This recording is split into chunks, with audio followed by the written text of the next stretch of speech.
little moments where you think, "Ooh, it doesn't quite add up." It doesn't spoil it in any way, really. You can kind of suspend your disbelief and just sort of carry on with the sort of overall Mm. kind of experience of, Yeah, of watching the film. yeah, yeah. That's a good attitude to have. Absolutely. How was your experience been with IFD movies? Going back to Godfrey Ho and cut and paste movies. Have you even seen a lot of that stuff? What about you, Tom? I've seen a couple. I've seen, I think, Ninja the Sector. Uh-huh. I can definitely, commend God Bob point.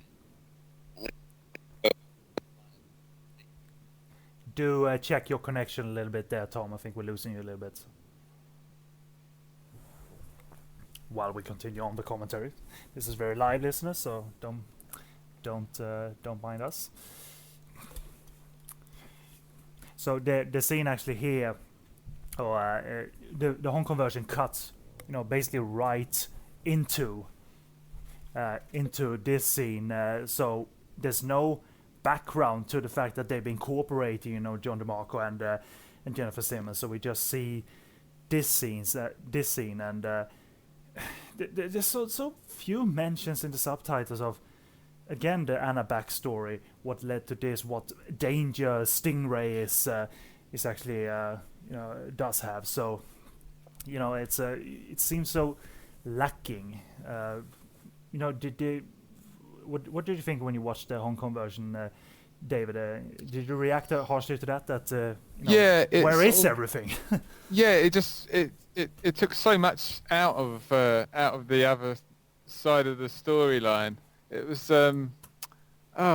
it's just really really odd, and what the effect it has on Don Niam's character in the film is, he's kind of stalking and it's going after these other women. Is it makes it look even more odd than it is in the US version. It just looks really quite sort of peculiar, because there's no kind of, there's less kind of explanation and behind that. He just kind of appears and starts doing it. It's sort of it strikes quite an odd note. Without a bit more behind it, it just looks very strange.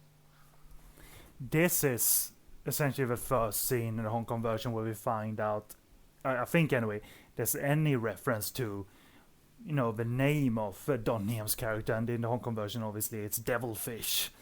And that's been mentioned like multiple times and all of that. So,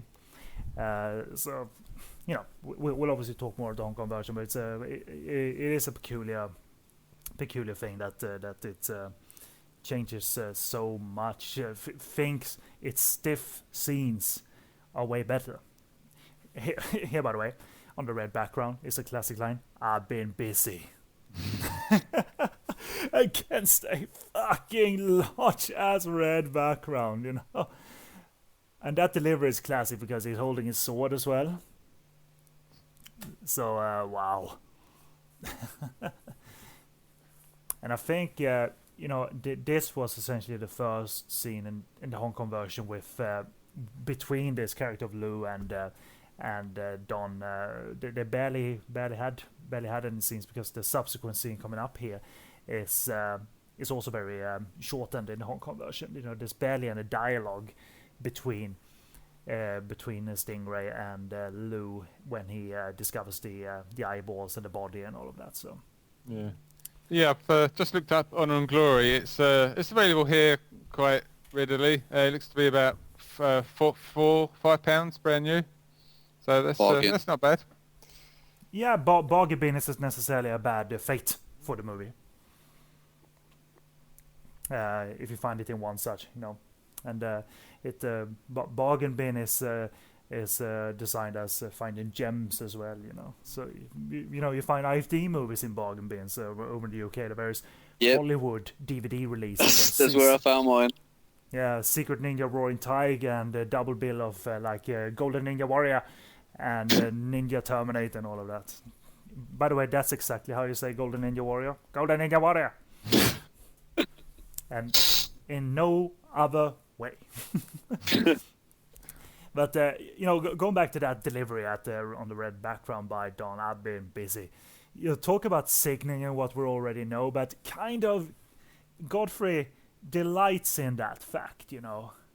By the way, if you forgot he was the bad guy, look at this line of dialogue. Against the red background. It's kind of funny and frightening at the same time, and I really dig Don's presence in terms of that. And here's the fucking where are we in 7 all of a sudden? Discovering graphic shit like this. It's not cheesy. It's it's disgusting. And when he picks up the eyeballs and pokes in them a little bit. Not look at this. What is this? Ugh.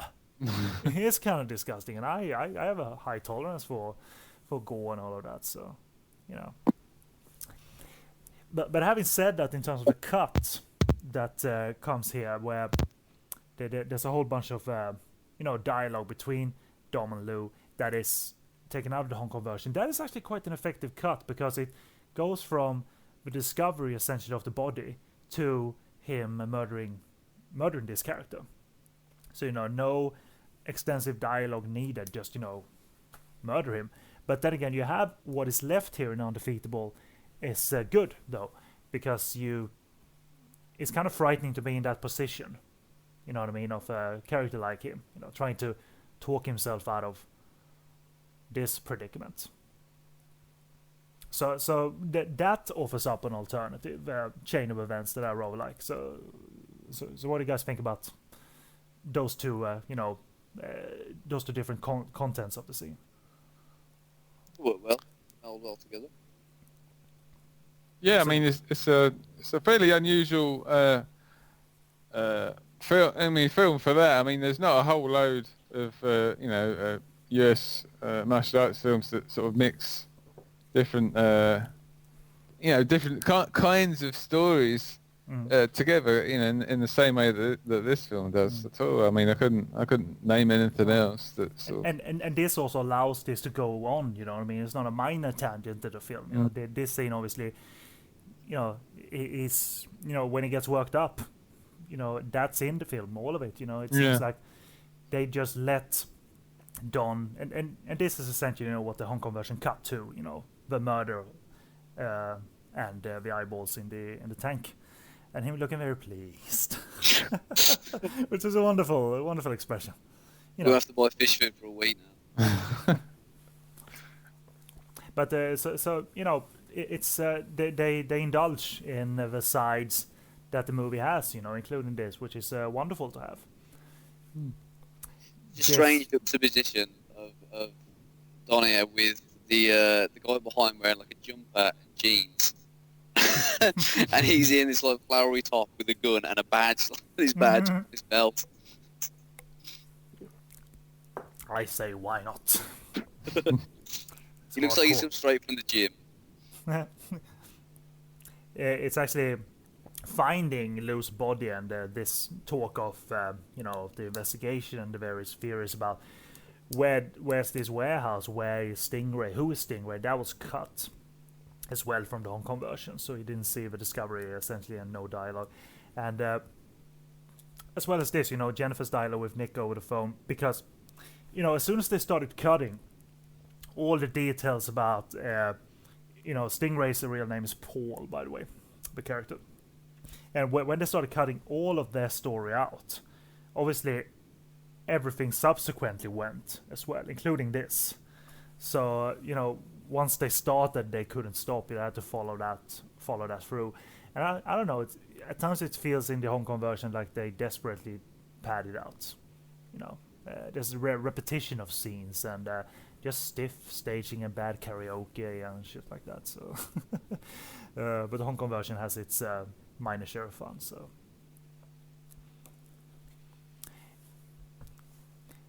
and even coming up to this, one of my favorite scenes in the movie with her trying to manipulate him, and despite being caught and trying he plays his mom he